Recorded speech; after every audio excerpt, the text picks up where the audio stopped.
What's going on, everyone? Welcome back to the show. So we're going to talk about three different things today. I want to talk about the Senate. They just passed this bill last night, so we're going to take a look at that. And then I want to take a look at oil consumption internationally, because this is something we really need to keep our eye on. And then I want to take a look at President Biden's new sanctions. He just announced some sanctions earlier today. So that's what we're going to talk about in this video. But first off, on this channel, we talk about financial news and what's going on in Washington, D.C. If that sounds like something interesting to you, please subscribe to the channel and hit that little bell notification. That way you get notified anytime we put out a video. And like always, if you see my name and a picture of me in the comment section, make sure you see a check mark next to my name. That check mark signifies that it's me. If you do not see that check mark, it's not me. It's someone trying to impersonate me. So the first thing I want to talk about is the Senate bill that was passed. This is the omnibus bill. This is that $1.5 trillion bill. This is funding for the government. Okay, so now we have funding until September 30th, and then they'll have to go ahead and create a new funding bill on September or October 1st. They need to have it by October 1st,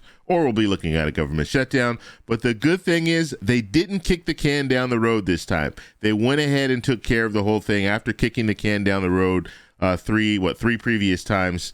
It looks like now we can move forward with a budget. So that's good. So we're going to go ahead and take a look at it. I'll pull this article up here. This is Reuters. This was last night. Now, it's very interesting. They went ahead and took care of this last night. They didn't want to wait until today to take care of this, which is good, but they had an ulterior motive. They wanted to get this done last night, Thursday night, because they were taking Friday off. Okay, senators generally don't work on Friday. So they wanted to get this done because they didn't want to have to come back in on Friday. They wanted to jump on that plane either Friday morning, or probably some people jumped on the plane as soon as the bill was approved in the Senate. Okay, so just looking at this, like I said, this is the one. I posted a video yesterday, and I was talking about this $14 billion that would be going to Ukraine.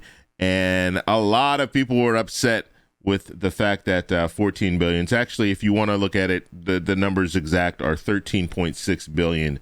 So that will be going to help Ukraine. And then we have the 1.5 trillion, September 30th. That is when that will expire, and then they'll have to have a new budget. Now, this was a bipartisan bill, right? 2,700 pages, bipartisan bill in the Senate, 68 to 31. So you had 68 senators vote for this. So this is truly a bipartisan bill. This is when you start looking at bills that are in the high 68, 67, that range, you know you have support from Republicans, and that's good. So it's a bipartisan bill. Now, there are some other things in this bill. Obviously, if it's 1.5 trillion, there are other things in the bill, and you have some defense spending. 782 billion for defense spending. Now, this is up 42 billion from last year. Now, this is just a bill to fund the government. This is not the Build Back Better bill or anything like that. So the talk is that they're going to continue, pick up talks again, and start trying to move forward with some type of a bill, a package that's similar to Build Back Better that can incorporate the child tax credit and things like that. So we'll have to see where that goes. But as of right now, this bill is not that. This is just a spending bill. Now, I do want to go to the poll that I posted yesterday, because I got a huge response from you guys, and I appreciate you guys always participating in these polls. It really helps me know how you guys feel about certain issues. So the question here was, do you think the U.S. should send $14 billion to help the people in Ukraine? And I posted a video yesterday talking about that. And an overwhelming amount of people, 71%, said no, don't send $14 billion. Well, in this bill, they are sending the $13.6 billion. So money is going. And then we had 29% that said yes, that they should send the money. And this is 1,800 people participated in this poll. So the vast majority of you guys are saying, no, don't send any money. We need to take care of the U.S. And I completely agree. We do need to take care of the U.S. I think in this situation, and maybe I didn't make it clear in the other video that I posted, and I don't even know if this would make a difference, but the fact that the package is 1.5 trillion, that's what they were voting on entirely, and they were taking a small portion of that. Now, I don't know if that makes a difference. If you have 1.5 trillion and you're spending 1.5 trillion, and then you take a small a piece of that and send it to Ukraine. Is that better? Does that look a little bit better to some? I don't know. But obviously you guys are saying, look, don't spend any money there. We need to spend money on people in the U.S. And like I said, I agree with that. We do need to spend money. There are a lot of things that we're faced with, a lot of challenges that we're faced with, and it's only going to get worse just looking at what's going on with this war. Okay, I want to get to the next story here, and we're going to be talking about oil. Now, I showed you guys this a few days ago, okay? But what I want to focus on is consumption around the world, because that's what's really important. Now, in this graph, this is Russian oil. So we were talking about banning Russian oil, and we did ban Russian oil, but this is the percentage. This is the countries and how much oil they're actually purchasing from Russia. So you see in the U.S., very small portion, it's 0.95 billion. And so that's what we're purchasing from Russia. But if you look to the far, far left here, this is what's important, okay? Because you have China, 23 billion. You have France, 9.4 billion. Germany, 6.2 billion. South Korea, 5 billion.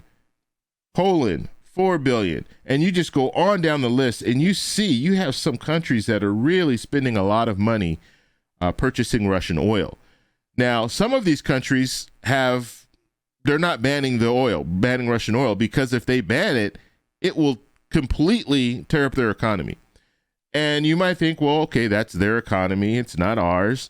But when it comes to oil, and when it comes to the global marketplace, if it affects them, eventually it will affect us as well.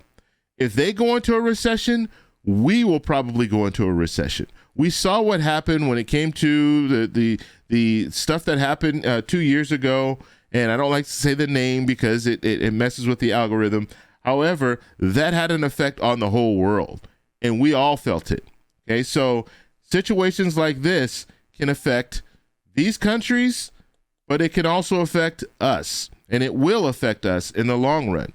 And part of the reason why some of the prices of things are going up here, used cars prices are going up because they can't get chips to make the new cars. Well, guess what? They're getting a lot of these chips from China. And so that's the reason why we're looking at a situation where we're paying more for cars, because they can't get the chips because the manufacturers, they were shut down for a while, and now they're back up, but now we have bottlenecks getting the products to the U.S.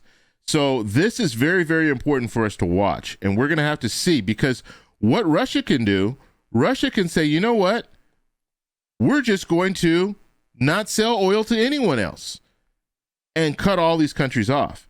Now, if they cut these countries off, then guess what?